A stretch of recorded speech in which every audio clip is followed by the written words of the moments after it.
aqui uma contribuição sobre polícias regionais, né? Isso, exatamente. Só voltando à questão que o doutor Luiz comentou, né, os bastidores do fato que ocorreu no Rio de Janeiro, né, que eu não sabia desse fato. Mas talvez uma contribuição seja um exemplo da Colômbia, né? Eu tive a oportunidade de, em 2008, fazer um trabalho naquele país, e o que me chamou muita atenção é o patrulhamento a pé, né? Quando você chega em Bogotá, você leva um susto, né? Em toda esquina você vê uma polícia, né? No primeiro momento pode passar a impressão de uma cidade perigosa, mas a polícia está ali para prevenir o crime, né? Eu tive experiência de polícia querer me acompanhar, apesar de não estar me sentindo em situação de risco, ajudando uma senhora a atravessar a rua, ou seja, passando uma informação, todos eles identificados. Para mim foi uma experiência muito interessante. E eu estava vendo os números de Bogotá. Ontem assumiu um novo comandante da Polícia Metropolitana de Bogotá, uma cidade de 7 milhões de habitantes. Eles em 2007 tinham 17 mil policiais. Hoje eles estão com 19 mil policiais, integrando uma rede de informação com 55 mil taxistas e 80 mil vigilantes particulares na cidade. Ou seja, é uma cidade, um modelo muito interessante, né, a se pensar e a se trabalhar nessas nossas políticas para o Brasil. Deixa eu só colocar aqui só uns tweets na roda. O Zé Melbarce tweetou e o KNTZ retweetou: como combater a corrupção e o abuso do poder policial.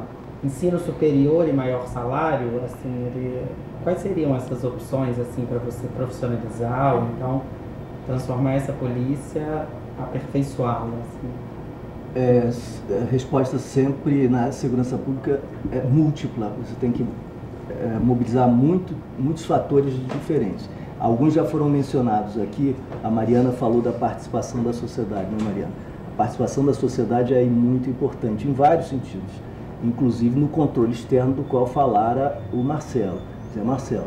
O controle externo com independência, com capacidade investigativa, através de ouvidorias legítimas, com mandato, realmente autonomia e recursos. E a participação através de outros meios, de outros recursos. Por dentro delas, salários respeitosos e correspondentes à dignidade desse trabalho, à relevância social dele e aos riscos que esse trabalho impõe ao profissional. Uma estrutura organizacional governável. Não adianta nada você ter ótima formação, excelente salário, controle interno, controle externo, participação da sociedade, um espírito legalista, uma cultura positiva de defesa do cidadão, da cidadania, se você não tem uma estrutura organizacional governável.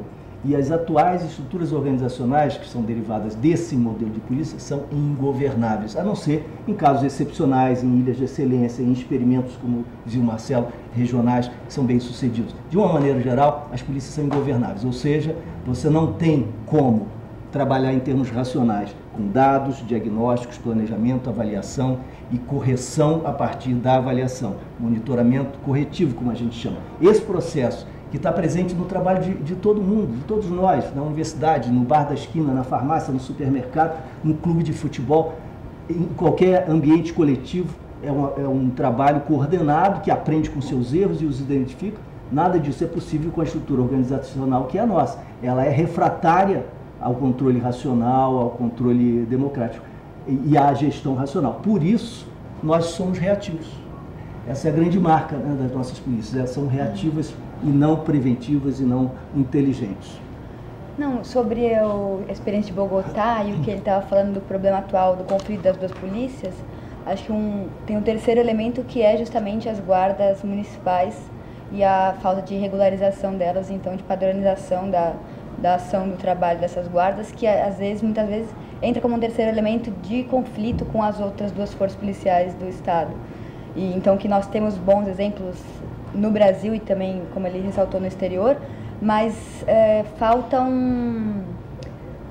regularização mesmo para que a guarda não seja um terceiro fator de conflito entre as forças policiais. Mais um elemento disputando o poder. Pensando assim no quadro atual, né, o que já tem essas duas forças policiais, mas a guarda em algumas localidades também apresenta Eu faria dois comentários rapidamente, mas sobretudo sobre Bogotá. Acho que sobre as guardas, uma coisa que fica, né, acho que o Luiz escreveu, e eu disse aqui, que a Constituição define aos estados o centro da ação de segurança e as duas polícias. Né? Ao longo desses anos, porque o problema é sério? Porque ele só pode ser respondido com coordenação na federação, tanto os municípios quanto o governo federal passaram a se envolver mais aos poucos, né, sem essa institucionalização.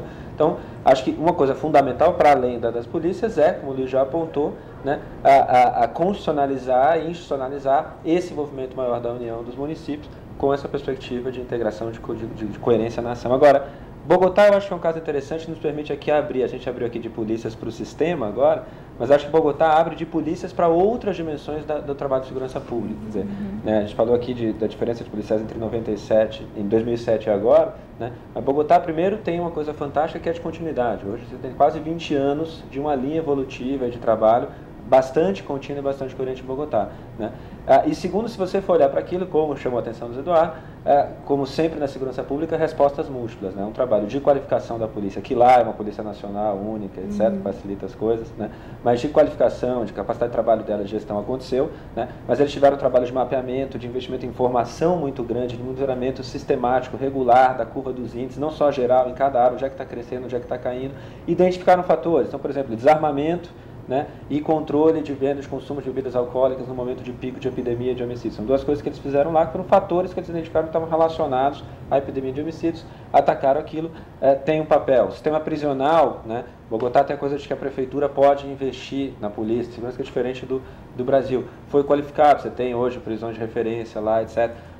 Bogotá teve um investimento urbano, um processo de qualificação, tanto de espaços de convivência urbana, quanto de urbanização em áreas da cidade, cresceu muito por conta do deslocamento de pessoas em função do conflito, da guerra na Colômbia, para a capital. Então tinha uma pressão de favelização, de expansão urbana. Eu vi muito investimento urbano numa perspectiva de criar espaços de convivência seguro.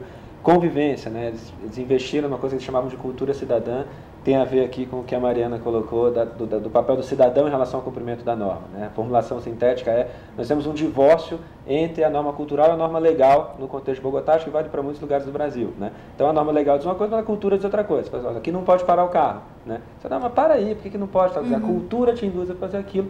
Nós precisamos aproximar essas coisas e repactuar, fazer da lei democrática o nosso meio de convivência e de regulação. Então a secretaria lá chama Secretaria de Segurança e Convivência. Então essa ideia de que para além da criminalidade você tem uma agenda que tem a ver com repactuar a convivência na cidade. Basicamente o que eu estou querendo dizer é um caso interessantíssimo que nos permite chamar a atenção tanto para a espinha dorsal da qualificação da polícia e do sistema de justiça, quanto para toda a dimensão preventiva de intervenção em fatores de ação proativa que a segurança pública pode envolver, né? A gente está presente no programa da Marina, está presente em qualquer bom programa de segurança e acho que é algo também que vale a pena a gente contextualizar aqui.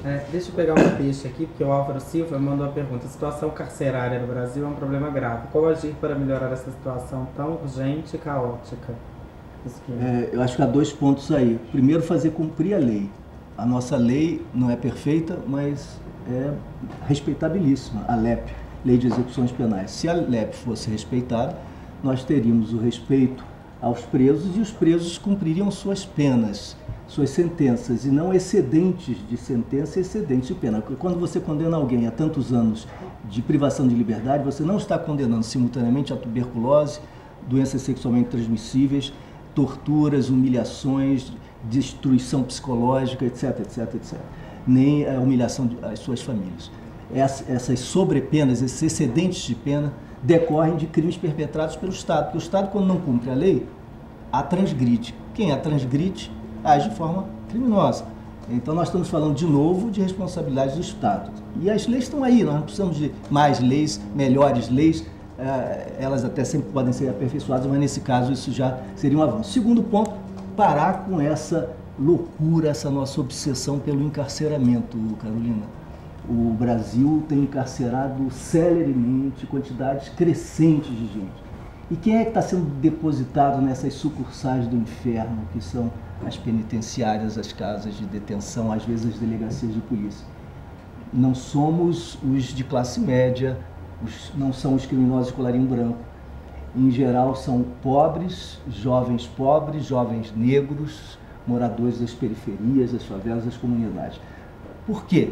Eles é que são os criminosos? Não, porque a política de segurança pública, a orientação das instituições na sua prática concreta, acaba sendo a de imposição de um filtro que acaba submetendo a lei a uma refração. Quer dizer, a lei, ao invés de ser aplicada, ela é traduzida, filtrada, selecionada, relida na prática concreta, e alguns transgressores potenciais são selecionados e concentram sobre si toda a energia repressiva. O fato é que existe uma criminalização da pobreza, e que isso tem classe social, tem cor, grupo social, e uma imensa violência. Então nós estamos rapidamente multiplicando a nossa população carcerária. Em meados dos anos 90, nós tínhamos 170 mil prisioneiros no Brasil, hoje nós temos 450 mil em condições absurdas. E quem é que precisa de privação de liberdade? A rigor, só aquele que não consegue, ou aquela, conviver em sociedade representa um perigo pela violência que suscita a sua prática. Agora, os outros Luiz, poderiam perfeitamente ser objeto de outras formas de penalização, e Marina tem falado muito de justiça restaurativa, outras modalidades de abordagem, penas alternativas, formas mais inteligentes que valorizem o indivíduo e a sua possibilidade de reinserção na sociedade. então vamos voltar um pouquinho nessa questão, na origem dessa questão, né? Já existe uma lei que regulamenta o encarceramento, certo? Por que que o governo federal não faz valer essa lei? Como o próximo governo, com Marina, por exemplo, à frente do Brasil, pode resolver esse problema? Mais uma vez, nós vemos as limitações a que está submetido o governo federal por conta desse desenho institucional. Não cabe ao governo federal fazer cumprir a LEP. A LEP tem de ser imposta por uma conjunção do juiz criminal, que é responsável pelo acompanhamento do cumprimento de sentença, existe um juiz que é responsável por isso, e pelo executivo, a quem cabe a cautela do preso. Quer dizer, cabe ao executivo oferecer as condições necessárias para que o cumprimento da pena se dê. E cabe a um juiz acompanhar o adequado cumprimento da pena. Muitos juízes são batalhadores, lutam pelas correções necessárias, outros são negligentes, lavam as mãos, ou são instados a fazê-lo pela negligência do Estado, que diz não ter recursos, e como a população se cala, e quem cala consente, porque esses são não brasileiros, como se eles fossem não cidadãos, são os esquecidos, os invisíveis, os abandonados, justamente porque não são aqueles capazes de ter voz na mídia, não são aqueles capazes de sensibilizar formadores de opinião, são os esquecidos, tem classe social, tem cor de pele, de novo, por conta dessa terrível desigualdade da estrutura social brasileira, nós continuamos num sistema que não se transforma. Mas Marina, presidenta, claro que poderia agir, mudando esse sistema, assumindo mais responsabilidade na prática, não é? E ela poderia assumir, mesmo que o sistema, como dizia o Zé Marcelo, mesmo que o sistema não se reinstitucionalize. Nós não precisamos ficar de braços cruzados à espera de que a institucionalização de um modelo razoável se dê. Ele tem que se dar, nós temos que lutar para a sua implantação. Mas, enquanto isso, não vamos cruzar os braços. Vamos fazer com que, nesse espaço, com todas as limitações contra a corrente, nós consigamos criar algumas ilhas de excelência, alguns programas que demonstrem sua virtude, até para demonstrar que é possível fazer diferente. Marcelo, explica para a gente como que isso se daria, né? Quer dizer, o presidente proporia um projeto de lei, um decreto, como é que isso aconteceria, né? Como é que essa mudança se daria de fato?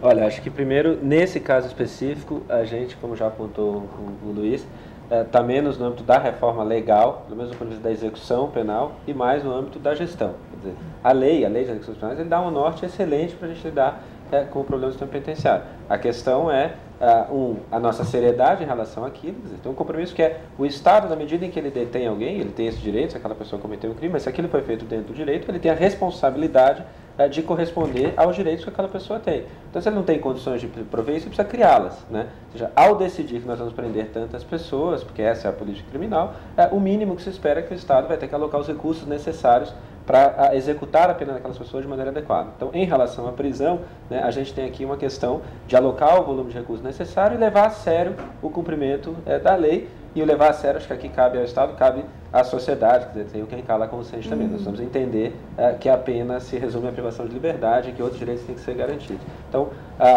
isso é uma coisa. Outra coisa de gestão em relação a isso, em que o governo federal pode ter um papel, é o que o Luiz mencionou do excedente de pena. A gente tem hoje muita gente, seja em prisão provisória, por tempo acima do legalmente aceitável, por conta de que os processos não andam na velocidade adequada, seja ainda na prisão, porque como elas não têm acesso à defesa, a advogado, etc., elas estão cumprindo pena para além do que teriam que cumprir. Quer dizer, a gente poderia resolver uma boa parte do problema fazendo as pessoas cumprirem suas penas. Essas coisas o governo federal pode apontar caminhos ele pode alocar recursos, transferir recursos para os estados e negociar a alocação de recursos sobre isso, e ele pode também criar meios de controle. Quer dizer, o governo federal tem uma responsabilidade, acho que deve ter mais responsabilidade, no acompanhamento do respeito a direitos humanos no âmbito da política Estado do Brasil como um todo. Então, uma ação federal buscando combater e reagir a negligências no âmbito dos estados, que é, nesse caso, o que importa, também é importante, pode ser feita. Tem aqui um leque de coisas. Agora, tem uma segunda coisa que é fundamental, porque aqui a gente está falando de como lidar com as pessoas que estão presas, né, e como implementar a execução. Então, a segunda coisa que é fundamental, que é, nós vamos prender menos e melhor, né? Acho que a síntese do que o Luiz está colocando, o Brasil hoje prende muito e prende mal. Né? Prende mal, porque além de executar a pena de maneira indevida, prende as pessoas erradas. A gente está concentrando muita prisão em flagrante, né? Muitas pessoas que tráfico de drogas. Quem é que vai preso por tráfico de drogas? Né? A gente tem várias pessoas que demonstram isso. 70 são pessoas, pequenos traficantes que nem têm um histórico criminal, que porque estavam ali na rua e tal, foram presos em flagrante, provavelmente não tinham recurso para o arrego com a polícia, etc. Esses são presos. A gente não está prendendo os elos fundamentais da cadeia, a gente sabe disso há muito tempo.